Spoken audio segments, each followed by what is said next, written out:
This is the Morning Drive Podcast from Double T 97.3, presented by Cantex Roofing and Construction.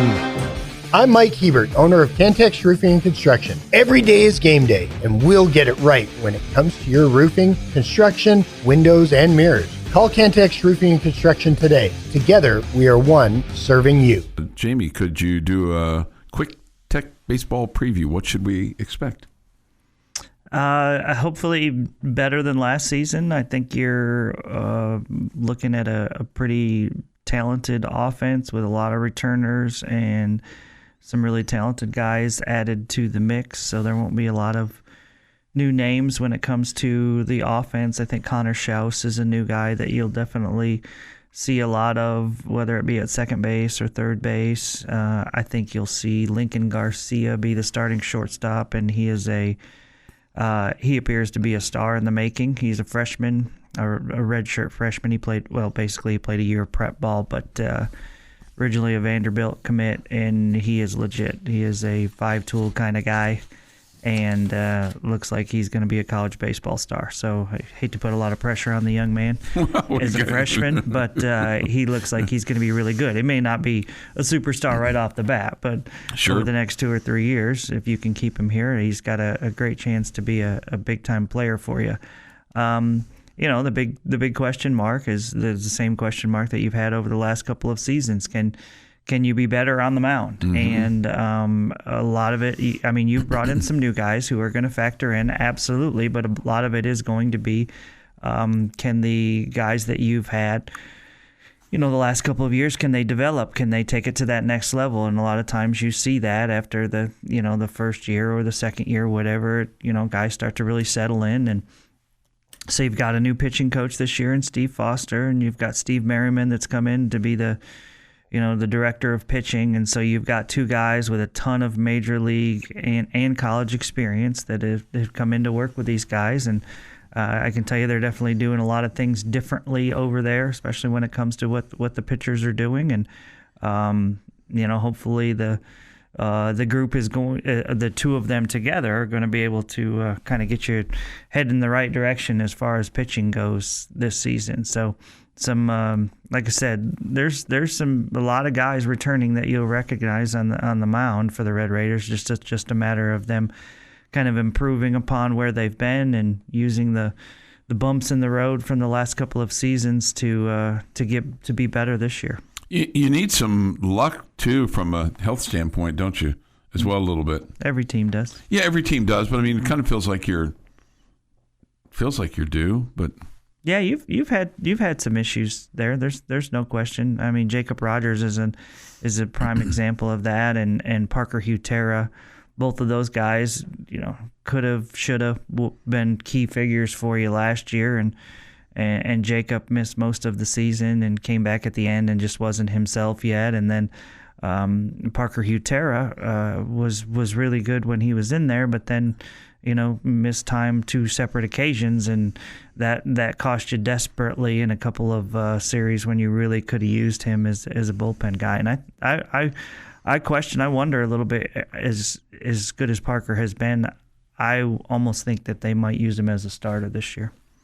So as they begin these, I think as they're beginning workouts and getting ready for the season, which begins here in about a month at the Shriners College Showdown with Texas Tech and Oklahoma State and Oklahoma and Arkansas and TCU and Vanderbilt all playing there at Globe Life Field in Arlington. And you can get your tickets. All you have to do is go to collegebaseballseries.com for that. And, of course, we'll have all the games for you on Double T 97.3 as the Red Raiders take on or 100.7 the score, depending if basketball's playing. Yeah, thank you.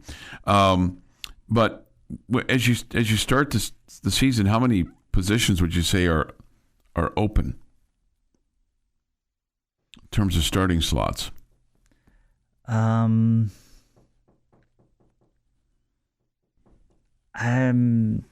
Maybe the right field spot, maybe catcher position a little bit. That's really about it. I think I would be surprised if Robin Villeneuve's not playing first. Tracer Lopez and Connor Schaus, second and third. Garcia at short, Logan Hughes in left, Kyler Thompson in center. I think it'll be Caden Ferraro in right field. He's a transfer from Blinn Junior College.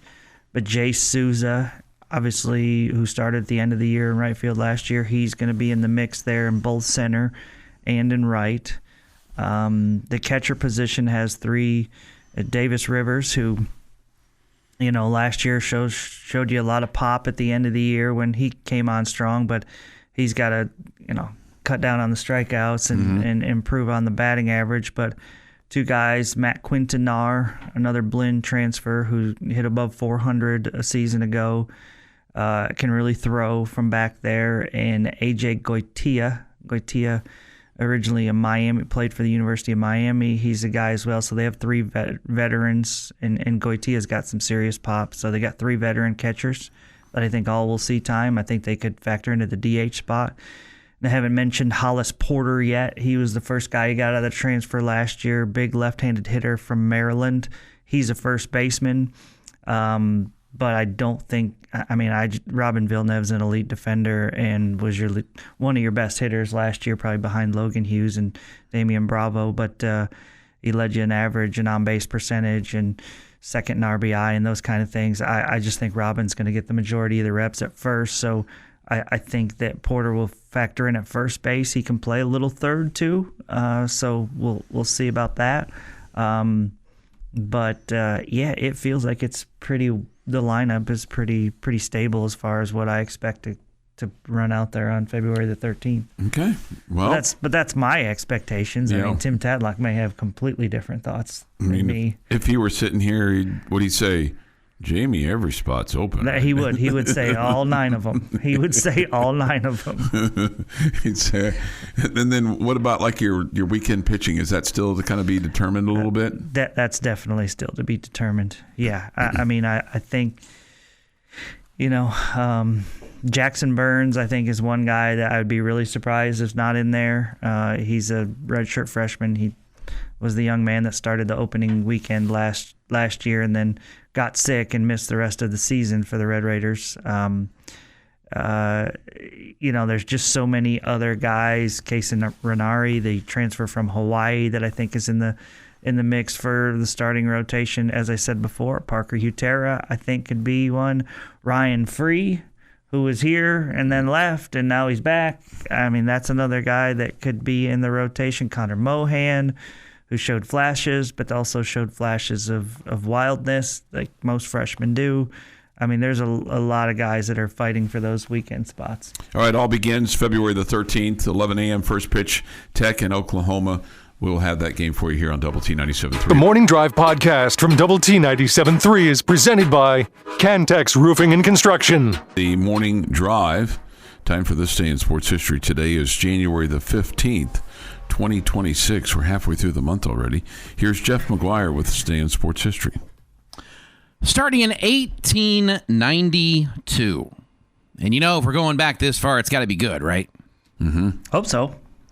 The rules of basketball are first published in Triangle Magazine, written by James Naismith. Okay. Triangle Magazine. 1942. I wonder if that's where they got the triangle offense. How did the pages open up? Yeah, I don't know. Well, you got one hinge side. It's just, it could be out like this where the one side points to the right. It would open towards the northwest. No, where it would go west to east. Okay. I mean, east to west. You just got the triangle like, no one can see my hands. Sorry. So you got the one side of the triangle going vertical, and then you're going left to right with the point. Okay, I gotcha. Okay. Now that we've gotten the triangle figured out. 1942. U.S. President Franklin Delano Roosevelt sends the famed green light letter, to the Major League Baseball Commissioner Kennesaw Mountain Landis, encouraging baseball to continue playing during World War II. Fast forward to 1965, one of the biggest trades in NBA history took place. San Francisco Warriors send Wilt Chamberlain to the Philadelphia 76ers for Connie Dierking, Lee Schaefer, Paul Newman, and cash. In cash. Okay. No, I don't know that any of those guys panned out quite like Wilt. No, not quite like Kareem Abdul-Jabbar did. No. Yeah. I'm sorry, not Kareem. Wilt Chamberlain. Right. 1978, Super Bowl 12. Louisiana Superdome in New Orleans. Dallas Cowboys beat the Denver Broncos 27-10.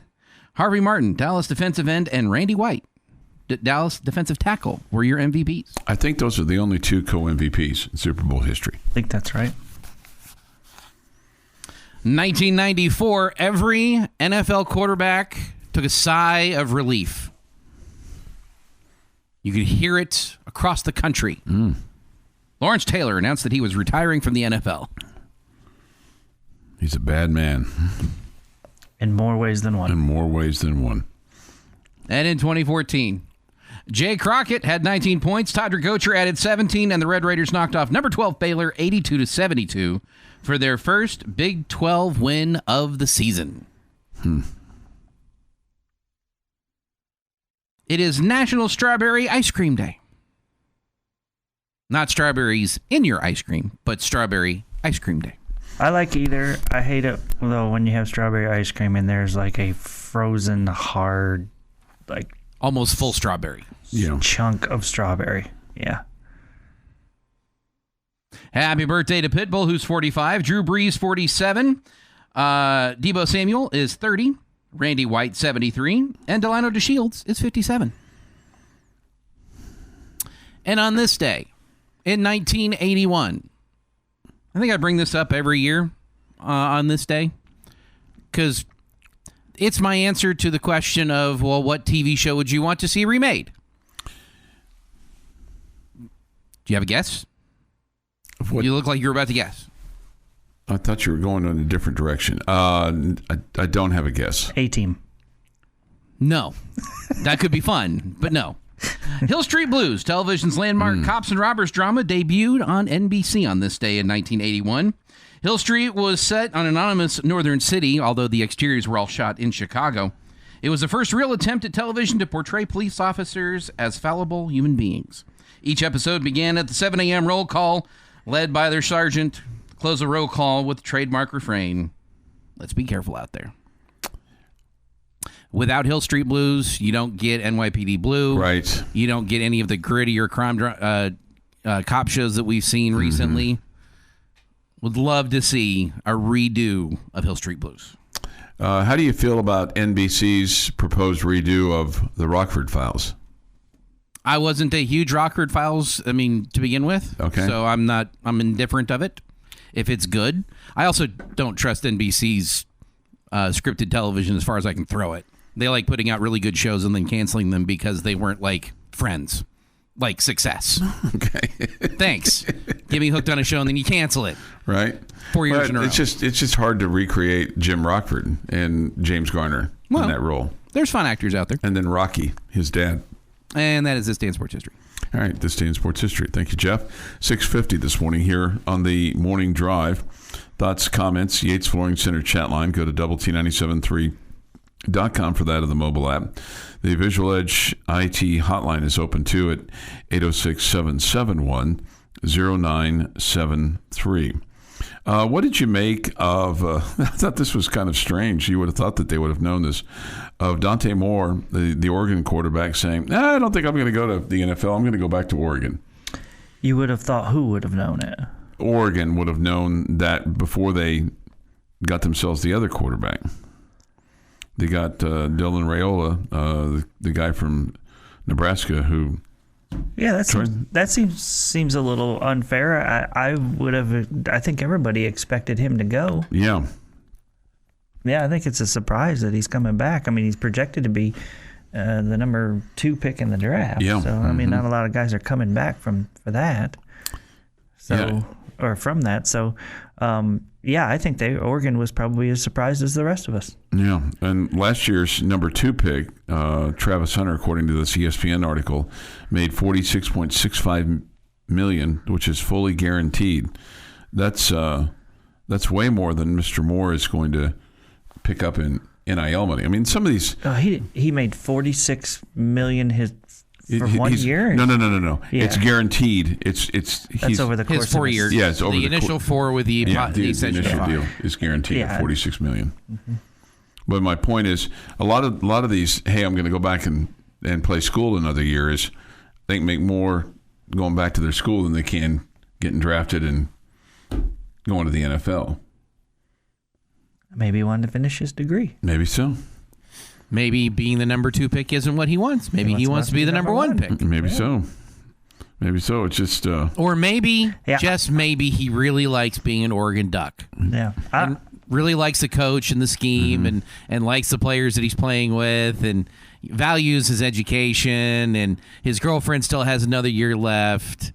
Can't be about the money. I'm surprised, just like you, Chuck. I mean, to be honest with you, I did not expect him to be coming back. No. Yeah, but I don't know that I would look at Oregon and say, duh, you should have known. I mean, I think everybody in the world expected him to go. Yeah. But it just, I mean, but you got to kind of feel, now you wonder, okay, does Dylan Raiola go? No, I don't. I don't feel for him at all. Okay. But guess what? He signed a deal to get paid how much for Oregon? And he probably could have stayed at Nebraska. Yeah. Where's so sad he has to not be a starter. Take his $3 million and sit on their bench. Is that what they were going to pay him? I have no idea, but I would guess so. Yeah. Kind of given what a starting quarterback goes for these days. But maybe... I think he re-announced his commitment to the transfer portal. Okay. Here you go. Has he? Yeah, that doesn't surprise me. Here's your opportunity to have a trade. Okay. Oregon has announced they have traded Dylan Raiola to the blah, blah, blahs for blah, blah, blah. A couple people point out he doesn't want to go play for the Jets. Okay, well. Yeah, see, there you go. Yeah. That probably makes some sense. You know? Yeah, but the Jets are still going to have a bad pick next year, too. So it's something you got to factor in. All right, it is 6:55 this morning here on the Jets. Morning Drive. Poor Jets. Poor Jets, Jets. All right, we'll continue the sports conversation this morning and look for you to chip in as well and help us out along the way. Your daily dose of sports and fun. This is the Morning Drive Podcast from Double T 97.3, presented by Cantex Roofing and Construction. With Jamie Lent and Jeff McGuire, I'm Chuck Heinz. Great to have you with us today on the Morning Drive. Again, thoughts, comments, Yates Flooring Center chat line. The Big 12 scores from last night, I told you about BYU and TCU. It was 76-70 BYU, your next opponent. You'll be playing Arizona and Arizona State at some point in time this season. 89-82. Arizona, the number 1 team in the country, wins last night. UCF goes into Manhattan and beats Kansas State. K-State still looking for their first conference win, Jamie. Not a good start. Not a good start. I know it breaks your heart.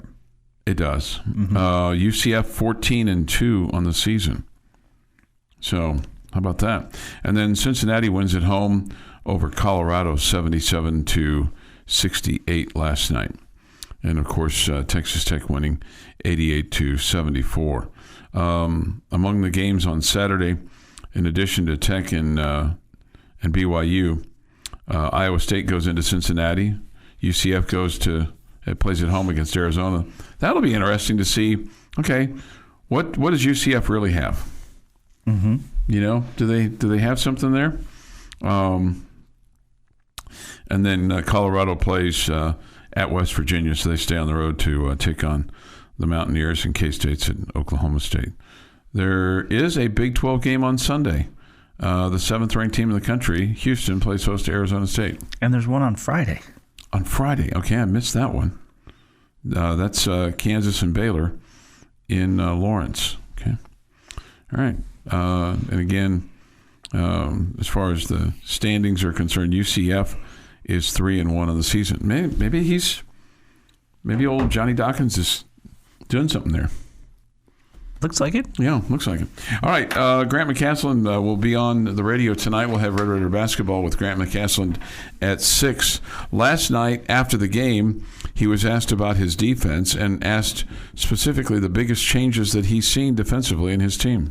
Yeah, well, I think my favorite rebound of the night was Jalen Petty's rebound at the end when he just jumped over him. I mean, Jalen Petty, I think, at Colorado maybe had 8 or 9 rebounds. I mean, it just we're working on it every day, and our angles are improving and our ability to hit first, and then ultimately how you rebound as a team. But JT's cleaning up a lot of them, and obviously Lawan's one of those guys who has a nose for the ball. He's got to get better at being physical first. But Don with 5 defensive rebounds, I mean, pretty good spread out group. And I thought Tyree had some moments tonight with his offensive rebounding where he made some improvements too. Just got to keep bringing him along and keep having a physical presence and putting his nose through it. And our team is leaning into the hard practices that you got to do every day to get better at it. You out-rebounded Utah last night 41-28. You had 13 offensive rebounds last night that led to 14 second-chance points. So really good. Yes, absolutely. Really good effort last night for them. The other thing that stood out to me last night, and this was not my term. This was, I think, a Gerald Myers term way back in the day. And he was one of the first coaches to track this, and this is possessions and scoring on possessions. They called it back in the day the offensive efficiency rating, Jamie. Okay. What that means is how many possessions did you have and how many scores did you have.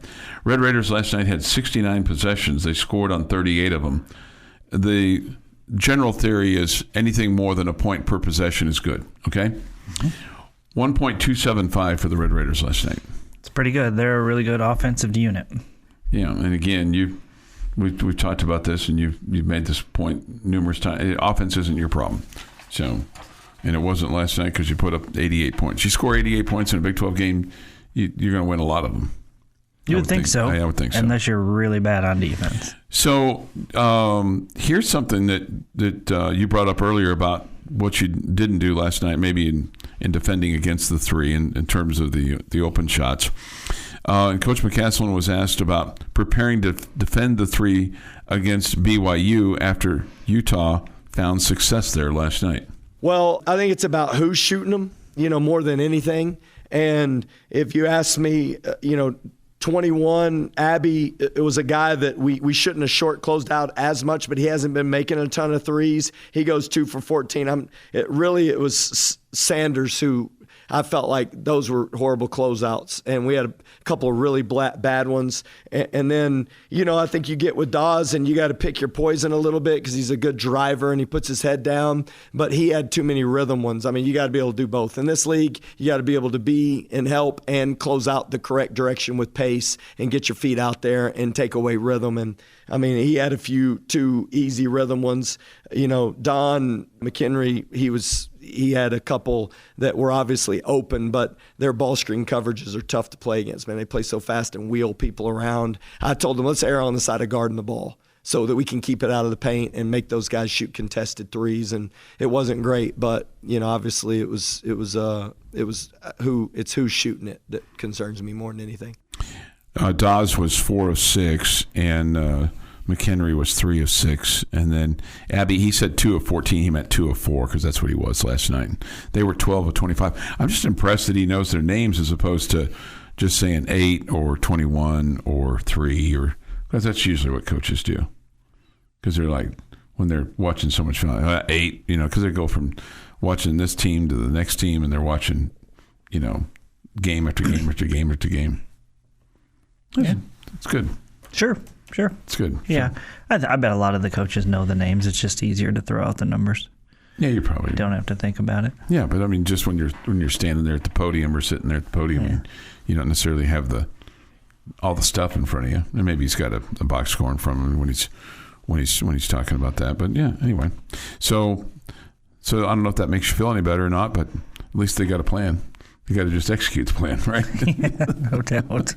I mean, it's obvious that they would have of course they would have a plan. Everybody's got a plan until you get punched in the mouth. That's right. It's executing the plan. But this is a fun team to watch. They are very athletic, and they are not afraid to shoot at all. I mean, they put up 70 shots last night, and you hit 36 of them. So that's fun. That's fun. This from the Yates Flooring Center chat line. Just crazy. We were honoring the 95-96 team on Saturday. It feels like yesterday. Yeah, and that was 30 years ago. Crazy. Does that make you feel a little old that the 96 team is getting honored after 30 years? It's not the only thing that makes me feel old, Chuck. Okay. There's a lot of things. Okay. Mm-hmm. Waking up and finding a new place where you hurt yourself? Well, I mean, I would have to think coming in here and sitting next to me, and like you go, well, at least I'm not as old as that guy. No, those are not things that That doesn't make you feel old. That makes you feel young. We were talking about things that make you feel old. No, I understand, but I was trying to make him feel better. Just makes me think, well, I'm just, at least I'm not, I mean, like, I'm just hanging out with old people.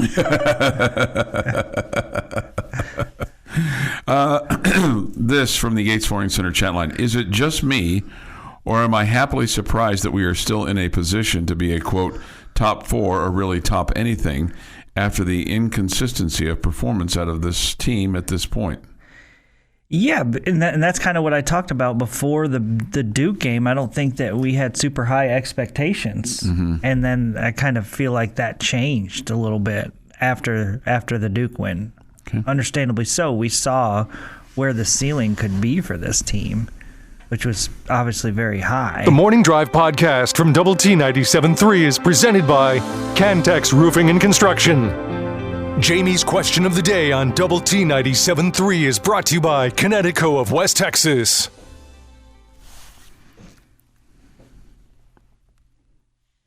All right. Men's basketball, Big 12 style today. Guys, my question for you has 2 parts. Who is the biggest positive surprise for you, and who is the biggest negative surprise or disappointment for you? Which teams? Which teams? Okay.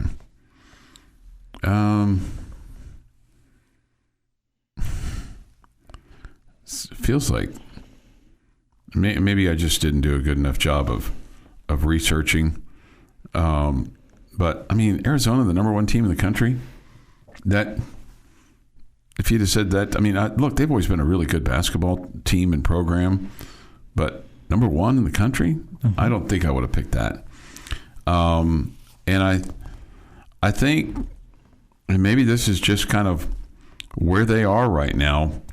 But before the win the other night over Iowa State, I would have said Kansas, because I just don't think they're done. They have come back. They are an example of a team that used to dominate, and with the influx of legal NIL money, have kind of gone to the middle of the pack. So that's what I would say. Arizona and Kansas. Okay. Okay, so surprise, UCF at 3-1. I mean, I don't know that they were a terrible basketball team, but I wouldn't have picked them to just have the lone loss on the year to, oddly enough, Oklahoma State. Win against Kansas is good. Win against Kansas State is not as great as it should be because of where I think Kansas State is. And they're the biggest surprise I have on the other side. And a lot of this is the history of the Big 12 as opposed, like, last 10 years or so, as opposed to what Kansas State has been the last couple of years. But seeing Kansas State where they're sitting is a little weird. I wouldn't expect them to be at the bottom of the Big 12. Okay. So my surprise on the negative side is the same as Jeff's. Didn't expect to see them at the top, but don't expect to see them at the bottom either. So Kansas State at 0-4.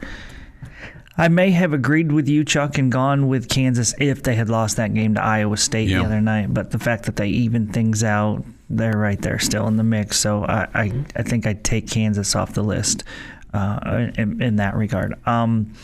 As far as my biggest surprise in a positive regard, I'm still not sold on UCF. I know they beat Kansas, but it was at home. Weren't they missing a key guy, Kansas? Wasn't Peterson not playing in that game? Yeah, he was not playing. He didn't play in that game. Yeah. I just think UCF is a bit of a fraud at this point, okay? So we'll have to see. They could prove me wrong. The team that I'm the most surprised with as I just follow the scores in the Big 12 Conference and watch some of the games, obviously can't watch them all, is Colorado. I mean, they didn't get a win in Big 12 play until late February last year, okay? And they're 2-2, and they nearly beat the Red Raiders the other night. They didn't play great last night, obviously, but I think they're so much better than they were a year ago. And anytime you're going from 16 to, what are they, 7th right now, tied for 7th in the conference? Yeah, they've made a huge leap.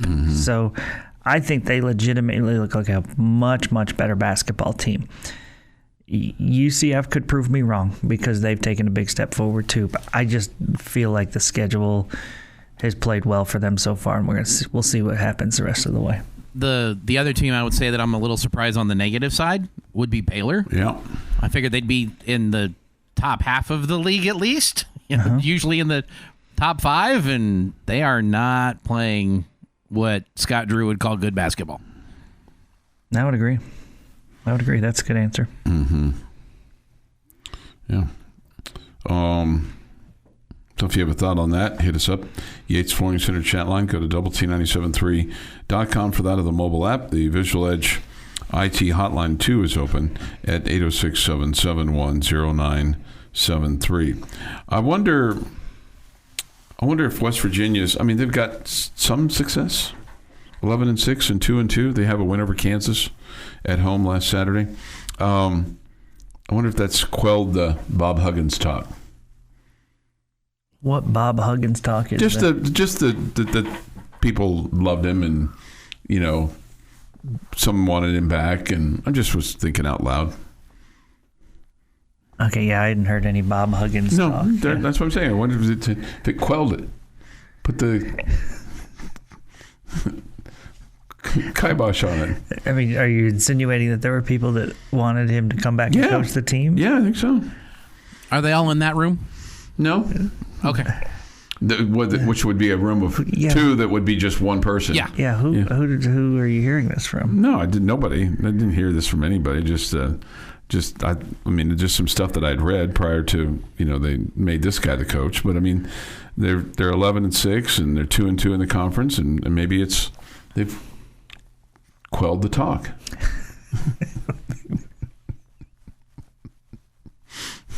Okay. Chuck Heinz, you're an interesting cat, man. Interesting cat. Well, hopefully that's what keeps folks tuning in. This from the Yates Flooring Center chat line. This is directed to Jamie. Jamie, Chuck is a window into what's to come. Oh, for me? Yeah. Oh, gosh. Yeah. Okay. Well, man, I got a lot of excitement in front of me. I don't know. Let's see here. This is not from. This was not from Gordo, but this is a Dear Chuck. Dear Chuck, this basketball team needs intricate management. When playing low-protein teams like the Alsip Dribblers or the Jibo Gobblers, just feed them rolled oats and clean water.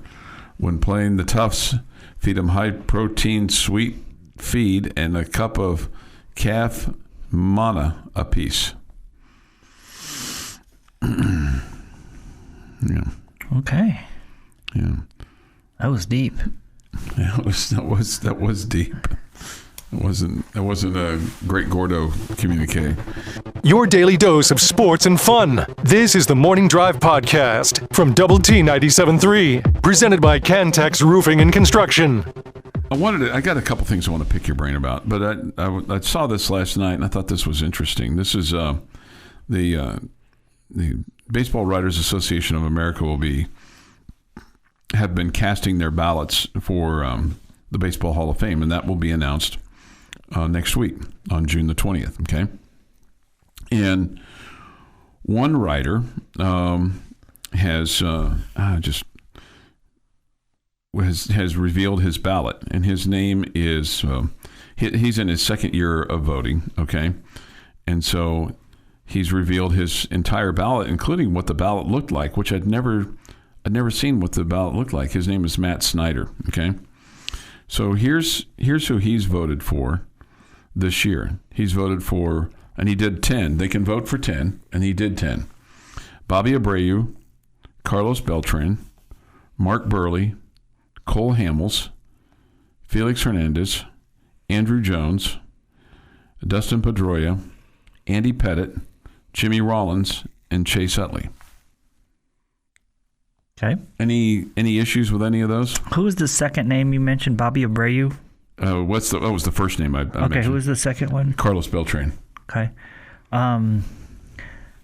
Abreu is the one that jumps out at me there a little bit. But overall, I think they're all great players. So I mean, I don't have any beef with any of that.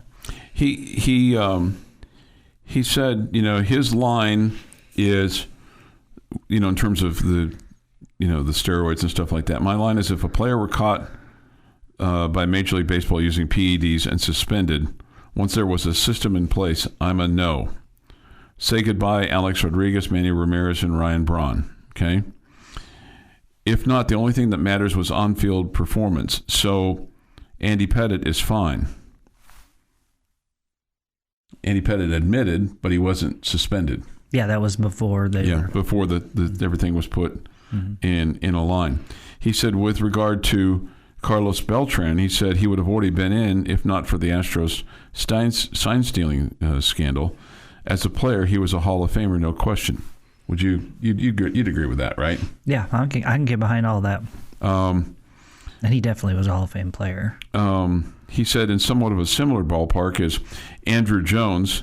He said he was one of the greatest defensive players in baseball history and hit 434 home runs with over 1,200 runs and RBI. Yep, okay. I'm in. You're in? He said he feels strongly about Chase Utley as a peak Hall candidate and voted for him again. He said he doesn't feel as strong on the candidacies of Abreu, Jimmy Rollins, or Dustin Pedroia. He said they might be in ballot purgatory, but I voted for all three this year. Okay. Do you think Cole Hamels is a Hall of Famer? Hamels and Pedroia, to me, I definitely think are, at times in their career, they were definitely Hall of Fame worthy. I think both of them dealt with injuries that kind of slowed them down a little bit. But, I think I would vote for both of those guys. He said that he felt like he made a mistake last year by not voting for Felix Hernandez, so he added him to his vote this year, which is his second year to vote. Okay. Okay. I guess I'm a little surprised he didn't vote for him last year. And it was year one of voting, so rookie mistake maybe. I mean, felt like a lot of years. Jeff, you can disagree with me here or not, and same with you, Chuck, that he was, if not the best, one of the top three pitchers in baseball. No doubt. Yeah. He just played on some bad Seattle teams. Yeah. No argument. Yeah. Yeah, no question. The Hall of Fame ballot, the ones that returning that might have the best are Beltran and Andrew Jones, because Beltran was at 70% last year and Jones was at 66.2%, but there's a big drop-off for everybody else. It would be quite the upset if Andy Pettitte got voted into the Baseball Hall of Fame, wouldn't it? Yeah, I think so. Despite the fact that he has more wins than any player in postseason history, I think he still owns that record. But obviously there's more rounds of the playoffs now, and his team went on a long run. But if you just look at his overall major league numbers, I guess that's where they feel like in the regular season he wasn't, as good.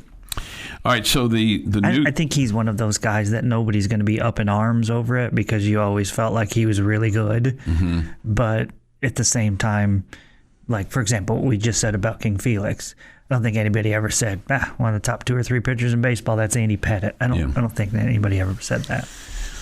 The first-year guys on the ballot are Ryan Braun, Sin-Soo Choo, Edwin Encarnacion, Gio Gonzalez, Alex Gordon, Hamels, Matt Kemp, Howie Kendrick, Daniel Murphy, Hunter Pence, and Rick Porcello.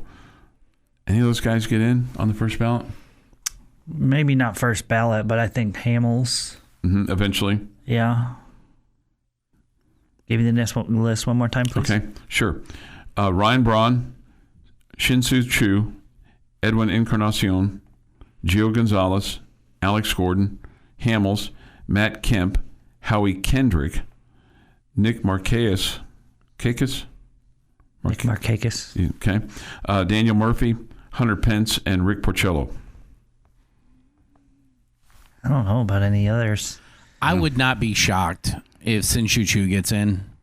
He's got a lot of numbers that stat guys like. He didn't have the old timer numbers, but he's got a lot of those behind the numbers kind of thing that jump out at some of these voters now. I would not be shocked. I don't know that he'll be first ballot, but I think he's going to kind of work his way up. I would not be shocked if he's somewhere around in the 40% range. He had on the first ballot. A batting average of 275, 218 home runs, 782 RBI. Was just an all-star one time in 2018 while he was with the Rangers. This has been the Morning Drive Podcast, presented by Cantex Roofing and Construction. Check out our library of Double T 97.3 podcasts at doublet97.3.com.